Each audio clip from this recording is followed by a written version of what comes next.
All right, so we'll get started here. Let me put this silly thing away. So let's see here.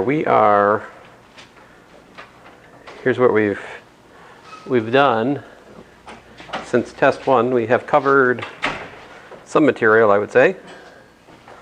Right? We've covered systems of ODEs and matrices, the eigenvector technique, the complex eigenvector, the matrix exponential, the magic formula, how to solve the non-homogeneous system, the integral curve stuff with the pictures, the energy analysis business, we did that. And of course, more recently, we've been talking about Laplace transforms and even the Dirac delta. So, do you guys have any particular questions you'd like to ask before I look at stuff? All right. Let's see here. So I went back to SAM 7. I'm trying to remember, what was SAM 6 on? Is that one relevant? It was like the very beginning of like what does it look like to have a system of equations. So it is relevant if I could find it. We should start there then, huh? All right, so this is the first thing we did, which was like if you have a system, we can do reduction of order to convert it to the matrix normal form. This obviously makes a nice test question that doesn't take a lot of time and just like checks that you've done the basic thing, you know, understanding how we can convert, a system to we can always convert to a first order system, right, with this reduction of order technique. If I ask that kind of question, I almost always will suggest the reduction of order, because if I don't do that, then you guys can do it like 3 different ways, and then my grading becomes infinitely more complicated. So I will probably try to pigeonhole you into a particular reduction of order if I do that, just because I'm lazy.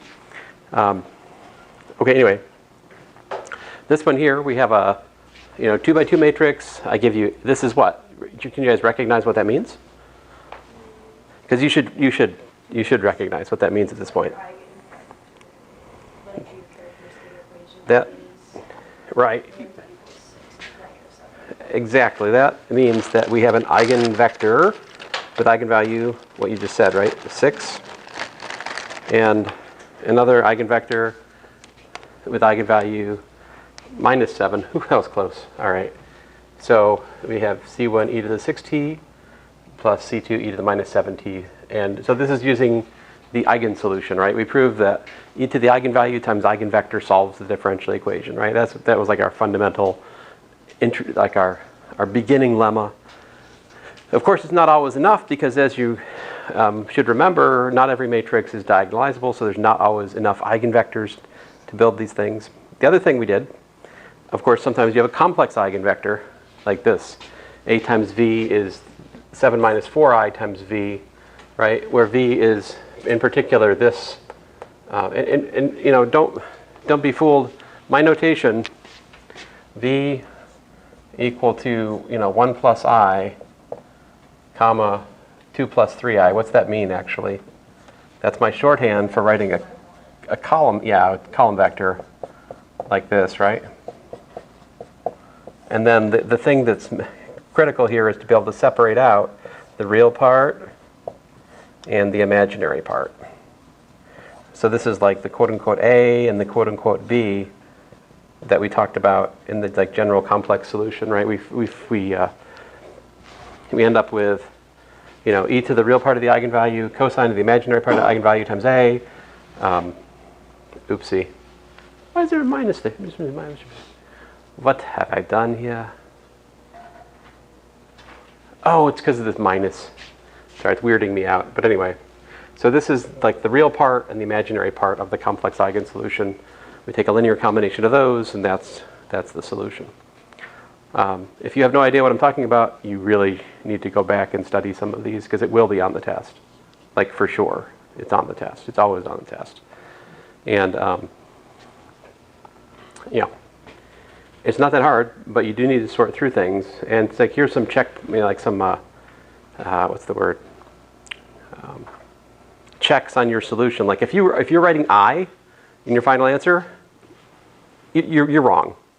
All right, so we look for real solutions, and there is no I in the real solution. All right, like there's an I in the complex solution, right? That's a step, a waypoint towards the solution. But I actually pick off the real part and the imaginary part of that solution to formulate this. Now you don't actually have to do that. You can use the canned formulas for the real part and the imaginary part, and you can just follow those formulas. You know, like so many rats in a maze if you wish, but or you can think through the real and imaginary part. Just remember, as you're thinking, I does not go in the final answer unless I break pattern and somehow actually ask you for the complex solution, but I have pretty much never done that, so I don't know why I'm going to start now. Okay, this one here. So the previous problems, I gave you all the information you needed. You just need to use those to construct the solution, right? This one here, we have to calculate. We have no choice. So we write down the matrix, write down our characteristic equation, factor, apparently 5 and 6 are the eigenvalues, and then we find the eigenvectors, right? And then put it together. There's your general solution, right? Any questions? What if I asked you to find a solution matrix for this problem? What would you do? Taking the E inside the exponential inside each one, so you would get like C1 into the 5t negative t. Yeah, almost. We could just write this, right? X of t is, e to the 5t minus 2 e to the 5t e to the 6t and minus 3 e to the 6t. There you go. That would be a fundamental solution matrix for the problem we're looking at. There's no C1 and C2 in the fundamental solution matrix. Those are there because we're writing a general solution. And a general solution has to allow for all possible initial conditions, right? But we don't need those in a fundamental solution matrix is a specific fixed matrix, all right? What if you wanted to find the matrix exponential here? What would you do? You take the fundamental solution matrix, take the inverse of that, find it when t equals 0, and then multiply. So you're telling me use the formula, the ETA is equal to, what was it, I've forgotten, x of t times x inverse of 0, is that right? I believe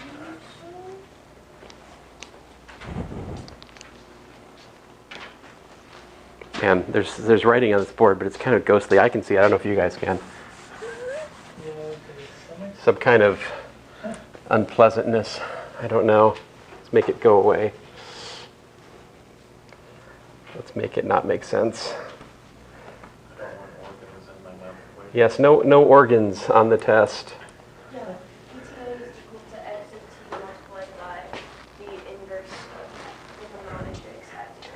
Oh, okay, so that would just be, in this case, e to the 5t minus 2 e to the 5t, e to the 6t minus 3 e to the 6t, and x of 0,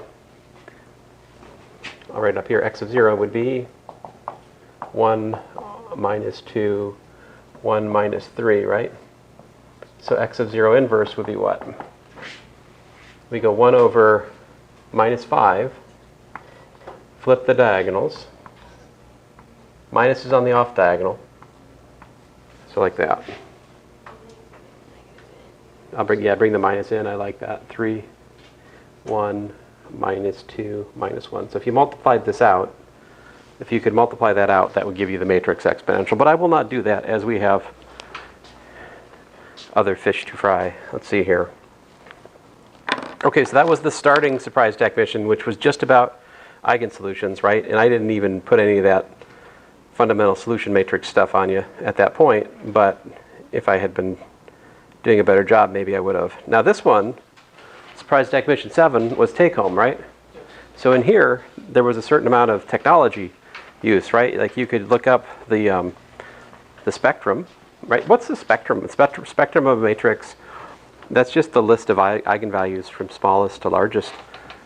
But anyway, so of course with technology, which you don't have on the test, I hope, except for your brain, and as far as I know, none of you are neurolinked, so, right? We are Borg, yes. Come to my office. Anyway, so, all right. Resisting huge digression. Digression averted. All right, so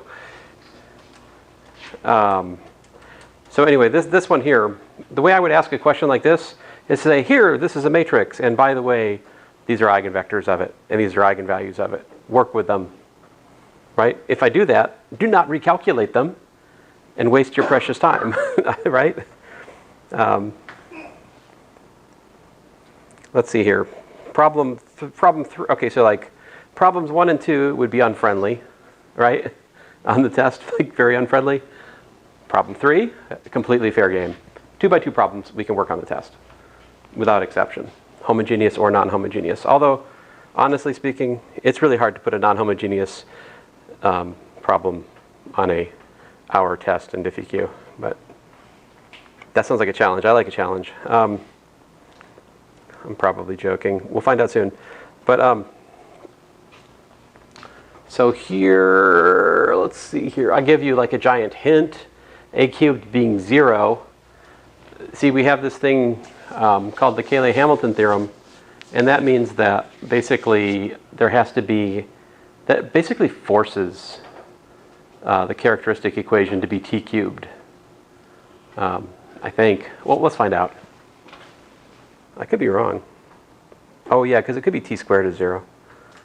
I'm sorry, I'm speaking of things that you guys don't know. Let me stop. So anyway, going along here. So here was problem 3. I found the character. Oh, I had 5. Wait a minute, we did this already.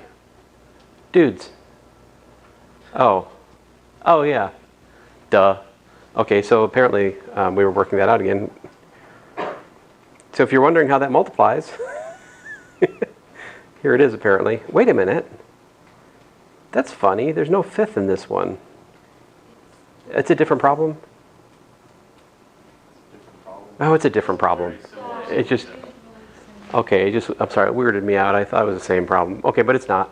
Which was, I was very nice to you guys, right? I engineered it so that it came out to like determinant -1, so we didn't have a fifth in our answer. Yay. So, all right, but we just talked about that. Let's go on here. To find the initial, to fit an initial condition, if you've got a solution matrix, you can just do solution matrix times times the, well, assuming your solution matrix is such that at time 0 you get the identity matrix, which it would be for the matrix exponential, but like this is a general formula. Matrix exponential times initial data gives you a solution to the initial value problem. So that's kind of a nice little result because, well, as you can see, it's not entirely obvious how to fit the initial condition x naught y naught for this problem. You know? I don't know. Of course, you could just write down the general solution and then put time 0, and that would give you 2 equations and 2 unknowns in C1 and C2. But the inhomogeneous terms would be x naught and y naught, so the algebra would be kind of formidable. And this is nice because we don't have to do that. Let's see here. So it turns out that so this one was kind of cool because we could just calculate the matrix exponential directly, right? And there it is. And again, here's that trick. Let's see here. This one is a nice test question because it doesn't require a lot of calculation, but it allows me to see if you understood our method. Yeah. So the method was if we have eigenvectors and generalized eigenvectors, we can either use the eigensolution for the eigenvectors, right? Or we can multiply the generalized eigenvectors on the magic formula, and we sometimes pick up extra copies of t or t squared over 2 as appropriate, right? So like when I take the magic formula here, and by the way, you're like, well, why did you put a 7 here? Couldn't you have put anything? Well, yes, that's true. You could put any number there or any complex number there. But it's most interesting for a given matrix if we use it for an eigenvalue, right? Because only for the eigenvalue do we have these generalized eigenvectors. All right, so of course, if you just apply the magic formula to an eigenvector with eigenvalue 7, everything dies except for the identity at the start, and you just get you get back our eigensolution we already found. And this one I gave 2 eigenvectors actually. V1 and V2 were both eigenvectors with eigenvalue 7. V3, on the other hand, if we go back up, we can see that, right? They're both, V1 and V2 are both eigenvectors with eigenvalue 7. By the way, it's important to be able to recognize that either which way, I mean, however it comes at you, right? Sometimes I write the eigenvector equation like this, right? But you should be able to recognize that this could be written as that, right? Like you can go either way. Don't let that be a stumbling block to you. Make sure you see past the algebra there, yeah? Okay, anyway. If you look at this one, obviously V3 is connected to V2. So if I take the magic formula, right, and I multiply V3 through it, what happens? I get 0 from that because the V3 changed to a V2, but a minus 7i times V2 is 0. And again, this becomes V2, so I just get this term and that term as it happens. And I think the same thing happened with V4, actually. I could be wrong, I've forgotten. Oh no, V4 was actually connected to V3, right? So a minus 7i times V4 is equal to V3, that was given. So when I multiply the magic formula by V4, I end up getting that the t cubed term is 0, but the t squared term survives. After you sort through the algebra, you got a V2 here, a V3 here, and a V4 here, like that. So there's a pattern here, and if you don't understand it yet, it would be wise to spend a few minutes sorting it out for yourself, making sure you understand the pattern. The pattern is that the eigenvector always goes with like the lowest term, and then the generalized eigenvector of order 2, and this time generalized eigenvector of order 3. But this can all be derived from just multiplying by the magic formula. But you guys do have a formula sheet, right? So you could write these formulas down to make sure you don't forget. But on the flip side, you have an hour, right? I'll come here 5 minutes early, you can go 5 minutes late, but you have an hour. So you can't learn this stuff on the test, right? Yeah. So hopefully you've already learned it because we had a bunch of surprise tag missions. Okay. So that was what? That was SAM 7, SAM 8. Question? Yeah? It was our formula sheet and then a 3x5? No, you just have the formula sheet. So you can write additional things on top of the... oh man, did I not bring it today?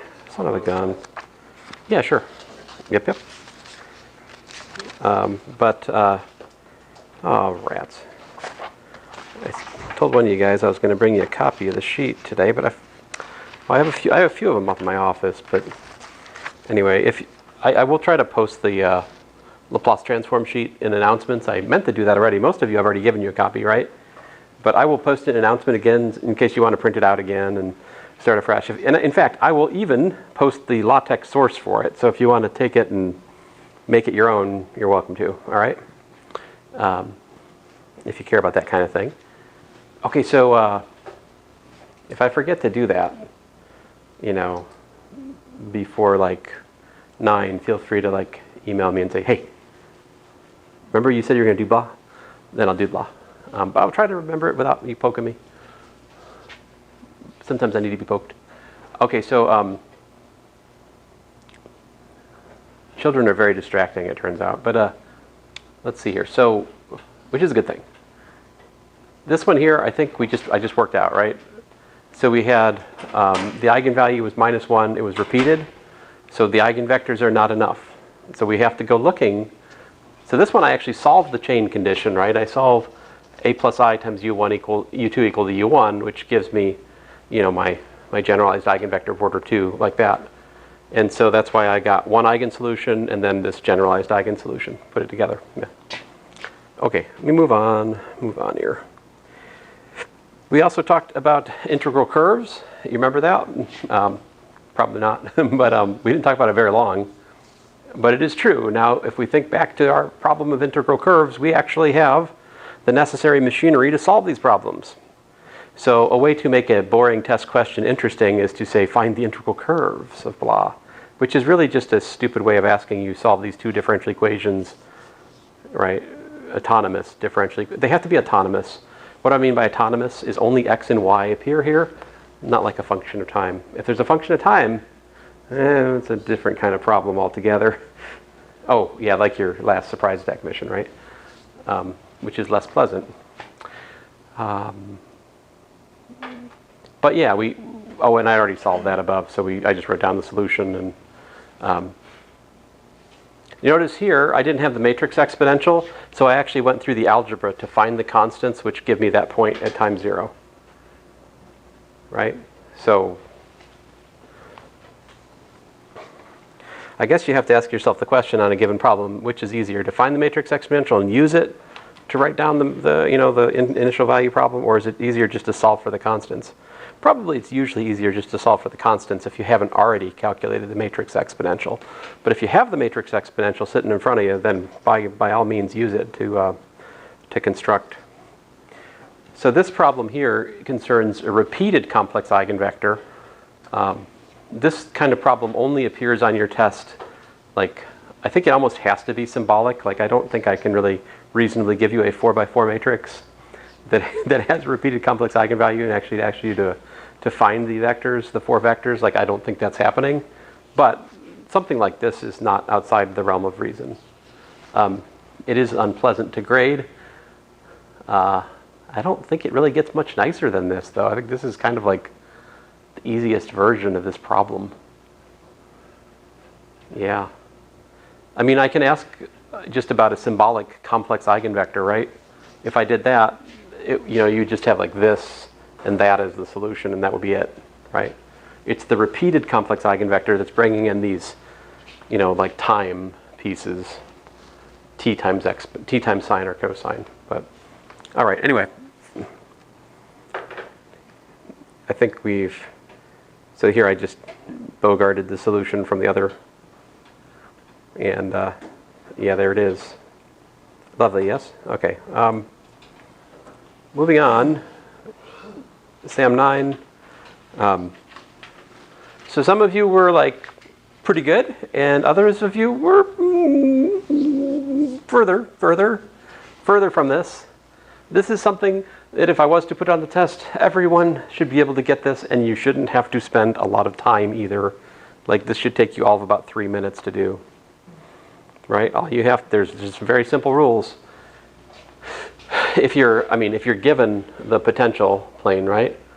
And I tell you which energy levels to look at. First of all, if the energy level is less than the potential energy everywhere, that means that you'd have to have negative kinetic energy, which is impossible, which is to say there's no motion classically allowed for energy level E1. All right. Energy level E2 is kind of boring, just this little snippet right here. So that gives me that little, whoop, that's it. Energy level E3, well, we only have this, and I don't know, maybe a dot over here. So that gives me this piece right here. Notice that the trajectories are right moving for velocity positive, and they're left moving for velocity negative, because velocity is dx dt, so it tells you whether x is increasing or decreasing. Yeah. We're just going to do it in pencil. In pencil? Oh yeah, if I have this question on the test, I will furnish markers. I have more markers. I only brought some of them. There'll be enough for everybody. But yeah, pencil, I would recommend pencil as a starting point. Pencil first, markers after the pencil. That would be the wise, that's what I would do if I was in your position. Professor? Yeah. If there was like a certain curve, would we graph it differently? Like say for instance, it was like... Are there other Like instead of a straight line, like from the bottom point on the right side where it hits the valley up to about E5 on the far right side, it's just straight. this? Yeah. The slope itself. If the slope is different, like say it's curved like a U. Like more like this? Yeah. If it was curved like a U, would you use That would probably make it look more like that. Okay. But I'm mostly looking for a couple things, which is like you should have horizontal tangents in the Poincare plane wherever you've got critical points up here, Yep. because that if you have du dx, that means that we have the when we looked at the velocity,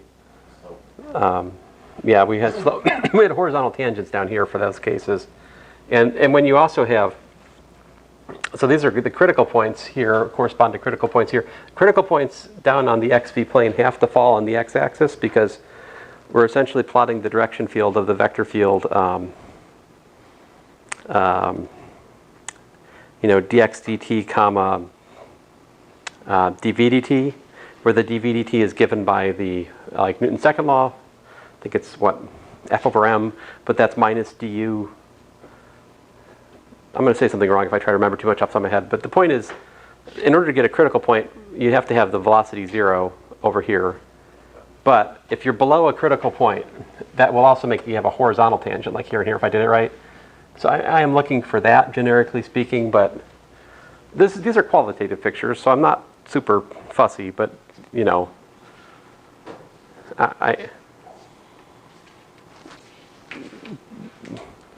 some of you are further than others from the truth on the quiz. Yes? All right. So, you know who you are.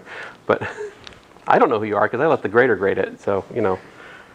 Yes? Question? Oh, all right. That was what? Wait, so you're saying sorry. It's okay. The critical points that occur, those are the black lines. So would we be given the critical points on the test if this was given so we could... No, I don't. I mean, I gave you these black lines on the quiz, so I might do that. But that was mostly just to try to like help you make sure everything was kind of like aligned. But like, I think you guys should be able to figure out the critical points for the potential. It's, you know, top of the hill, bottom of the valley. That's where you got du dx is 0. Now, if we were in the other class period and we actually had enough time, I might actually give you a formula for you and let you graph it and then use that to construct this. But we've got a lot on our plate, so I don't see that happening. So if this problem appears, it would probably be somewhat like this format, right? Or, I mean, at worst, perhaps the other format, which is I can give you this, right, and ask you to come up with that. That's the other way to go. Yeah. There's one of those in the practice problems. Now, surprise attack mission 10, I do not have a solution written for because we did it in class. So if you missed class that day, you should, of course, be watching the videos of the classes you miss. That should go without saying, and yet I have said it. So, my apologies. All right, so Laplace transforms then. So first order of business is like just the Laplace transform, right? So we recognize s minus 6 squared, 7, so 49, you know. Inverse Laplace transform. So this one, I pulled the 3 out, you know, pulled the 7 out. That's a cosine, that's a sine, right? This probably seemed harder when we did it the first time, right? Now that you look at this, isn't it like, how did I not get all of the points here, right? Like I hope you have that feeling. I mean, this one here actually has a little bit of something to it. Sorry, something's happened to me this semester. I'm like a moth to a flame drawn to this stupidity. But also ChatGPT is just making it so easy. I just say, make me a question that works out to this and that, and it just does it for me. You know? So much fun. I usually have to actually tinker for a while to get stuff to work out to integers. Now I just, ChatGPT, make me a problem where the answer is integers, and they happen to be this number and that number. Let's see here. So, yes. Anyway, any questions about this? So like basically the problem with this is we can't just take the inverse transform of the given expression because that's not on the sheet, right? So we have to use partial fractions to rewrite it as a sum of things which we can take the inverse transform of, namely this and that, which gives me a 6e to the 7t and a 7e to the t. All right, moving on here. Oh, that's it. Was that 11? That was 11. Here's 12, right? So these ones are a little bit more annoying.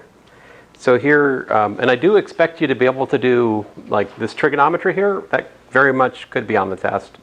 I do expect that you have a complete mastery of trigonometry in here, and you're ready, willing, and able to change products of sines and cosines to sums of sines, or products of cosines and cosines to sums of cosines, right? Or products of sines and sines to sums or differences of cosines. These kinds of things. But anyway, so here, cosine, I end up with, after I do the math, 1/2 sine of 67t plus the sine of t, which after, oh, and there's a t multiplying this, how unpleasant. So that gives me a minus DDS of that, which is this, and then one quotient rule later, answer, yeah. Or maybe it's not the quotient rule. I guess I use a chain rule, yeah. Yeah, chain rule. Any questions? You guys are good on this? Yes? No? All right. The grader said you guys had more trouble with like the last problem, so I'm not too surprised by that. That was the harder problem. So here, multiplied by t squared, which means we got to double differentiate that thing. So, you know, it's just differentiation. It simplifies to that. Yay. So now for this one, if this is on the test, I do not expect simplification. In fact, if I was to ask a question like this on the test, I'd probably say something like, please do not simplify. And by that, I would mean for you to stop right here, end of the line, answer, right? This is simplified answer. Are we clear? I do want the differentiation to be done, but the simplification after that will kill half of you.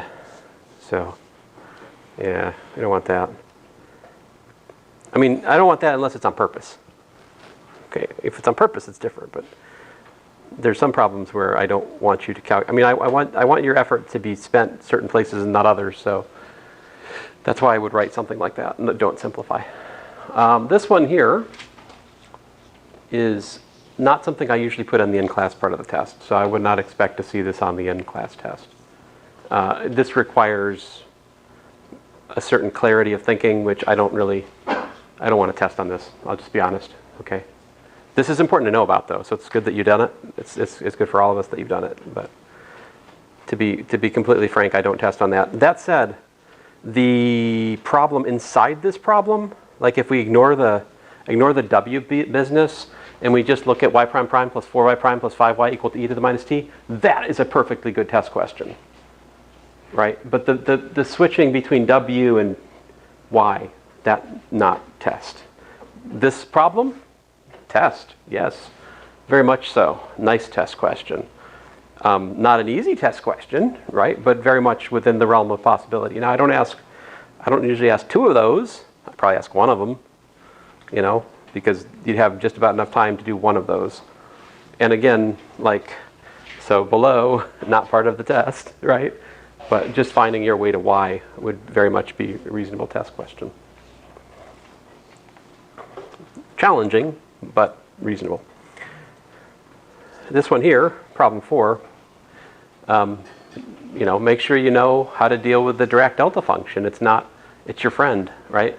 The Laplace transform of delta t minus 8 is just e to the minus 8s, which is super nice. And on the flip side, I've got this unpleasant t, which means I differentiate, and then I've got to like take the Laplace transform of that, but that means I have to take the Laplace transform of e to the t plus 3 times 2, right? I have to replace t with t plus 3 here, and e to the minus 3s. So anyway, after a bit, I finally find my way to the Laplace transform of e to the 6 times e to the minus 3s for s minus 2. I've got to take the derivative of that thing, and that gives me this, which gives me that. And then, I have two pieces to deal with, right? I've got this quartic denominator piece here, and this quadratic piece over there. I'm calling all of, disgusting, yes, all of this thing here f of s. And after some suffering, as you can see, I found that f of s is in fact equal to all this jazz right down here, right? Great. Then, continuing, we have now found that big Y is equal to this lovely expression, this over here, and then I use the inverse transform theorem, which says that I do, so the constant rides along, I get 19 e to the t, now y t minus 3. T minus 3, because I've got this e to the minus 3s, right? So I do I shift t to t minus 3, and the usual Laplace transforms, so like this is 65, t minus 3 e to the 2 times, notice the t is replaced with t minus 3, t is replaced with t minus 3, 19 cosine of thrice t minus 3, 103 over 3. Where does the 3 come from? Because it's a sine, and it's a sine of 3, which means I need a division by 3, which I don't. I have multiplication by 3 here, which I don't have, which I have to divide then by 3 to get that. And then, again, t is replaced with t minus 3, and then I've got the u of t minus 3 over here. All that. And then this piece over here is from the friendly, easygoing direct delta function term, which merely, we didn't even have to do partial fractions for that, right? Like, look at the contrast and suffering here. You know, like this piece, so nice. Just 1/3 sine of 3 times, now I got to shift t minus 8 because I got an exponential here, then u t minus 8. So, you know, some sort of, what's the word? Things to look for. If we have an e to the minus as, it should give us back a unit step function of t minus a in the time domain, and vice versa. If we're taking the Laplace transform of something that's multiplied by a unit step function, expect an e to the minus as to appear, right? Professor? Yes? I went to tutoring for that one, and it took the tutor and me like an hour to solve that problem. Probably. Yeah, it probably took me about half hour to solve it, yeah. Are we expecting that to be a level of problem that'll be on the test? Could be. Yeah. Probably not, but it's possible. I mean, probably I would try to throw you guys a bone in that one, like I would do something like, hey, by the way, fun fact, this is a partial fractions decomposition of this quartic, you know? Gotcha. And that way I would, Make it easier. like, you know, that would collapse all of the algebra in the middle. So you could use it and go straight to the interesting theorems. But yeah, I think an hour is not unreasonable for that problem. Yeah. Took me a while, sure. And I tell you what, I was very relieved when I checked my algebra with Wolfram Alpha and it popped out those like 1 over the 169 and the, like when I found the 169s in the answer, when I checked it, I was like, whew, because I really did not want to write that again. I'll tell you what, yeah. So yeah, that's a hard one. I think this one's a little bit friendlier, but it's also quartic, right? But this is a better quartic problem because, you know, well, it's just better. Partly because it's got no exponential in it, right? So we set up the partial fractions decomposition, work through them, take take advantage of the roots that you got, like 1 and minus 1. I did the complex thing in class like twice, and I don't know. If you like it, use it. If you don't, just pick values to work out the algebra, right? Like I picked 0 and 2 here. 0 and 2 are not natural to the expression. They're just easy to do arithmetic, right? 1 was already used by the problem. Minus 1 was already used, so I didn't have those. So what's next? 2, right? Anyway, so after the partial fractions, we get 6 over s squared plus 7 plus this right here, right? And so inverse transform. Now you got to be careful. We got to use our imagination. That's the square root of 7 squared, right? So that's why we have 6 over root 7 times the sine of the square root of 7t, because I have to identify, I need s squared plus a square to apply the transform rule, right? Of course, you could also write that as 7 sinh t if you prefer, right? You're free to use caution sinh on the test if you like. I allow that. I know what they mean. You can use them. And then this one here was a simple twist on the one above, right? we already figured out that's f of t up there, right? So if I have this times e to the minus pi s, then the theorem says I do f of t minus pi times u of t minus pi. So I simply take what I have up there and shift by t minus pi and multiply by the unit step function. I'm done. That was the point of that problem there. And the same one for the next. You know, this thing it looks scarier than the last one, but actually it's a little bit easier, isn't it? So because we just have 3 parameters. So as a general guide, if you're doing your partial fractions correctly, if your denominator has order 7, your partial fractions decomposition will have 7 parameters, right? If the denominator is order 2, then you should have 2 parameters, right? Of course, what's the danger? What if you have the same degree in your numerator and your denominator? What would you have to do then?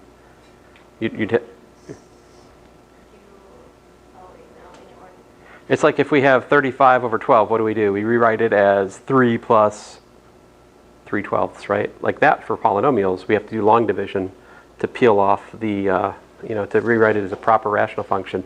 The good news is that's not happening on your test because we never did that in this part, right? Because what is the Laplace transform of like s squared? What's the inverse Laplace transform of s squared? Think about this. Did we ever do that? We did not. I wonder why that is, right? We did 1 over s squared, right? Like the worst we ever, I think, inverse transform. What's the inverse transform of 1?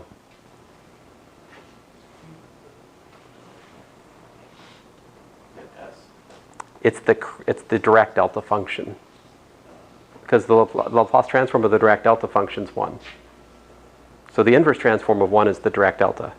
So the inverse transform of something like s or s squared would be something more divergent. Dirac delta function, something like that. You're not going to see it. So that's the reason that you wouldn't be faced with the algebra I was just talking about. So anyway, I found the Laplace transform, inverse Laplace transform after the partial fractions is that, and then it was the same thing but with exponentials. So we look at it, the difference of this one and that one, and we just have to use the theorem twice. And it's important to replace the t with t minus 2 or t minus 3 respectively, and they have to be multiplied by the unit step functions as appropriate, right? All right, so that was that one. Today, you guys just turned in 13, right? Again, this is a very decent test question, I think. This is a challenging test question. I can't ask 2 of these, but I can ask 1, right? And so like usual thing, we take the Laplace transform of both sides, we solve for big Y, and then we face the music. And by that I mean do the partial fractions. We need different partial fractions for this piece and that piece. They're separate algebra problems. Do not try to unify them and put an exponential in your constants. That's just nonsense. Popular nonsense, but nonsense. And anyway, so I put bars on my ABC here just so I didn't reuse ABC. Anyway, so I got this, which gave me that, which lo and behold was that was the answer I got.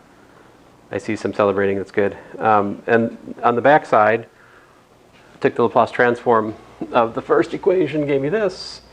I really like how the ones be canceling. Woo, that was nice. And on the flip side over here, got a shift to t plus pi, which gives me, I think, minus sine t actually, by the adding angles formula, So that gave me equation 1. Then equation 2, from the other equation, I got x is 1 minus s times y, which if I plug 2 into 1, I get that equation, which after a little bit of finagling, I found my way to y is, hey, this was nice. No partial fractions on this, right? So like, cha-cha. So that was kind of nice. I mean, and then I inverse transformed by the usual theorem. And then to find x, well, x is, notice what x is here. We can just, x is minus y prime, right? So you can just put a minus on the derivative for y, and there's your x. So, yeah.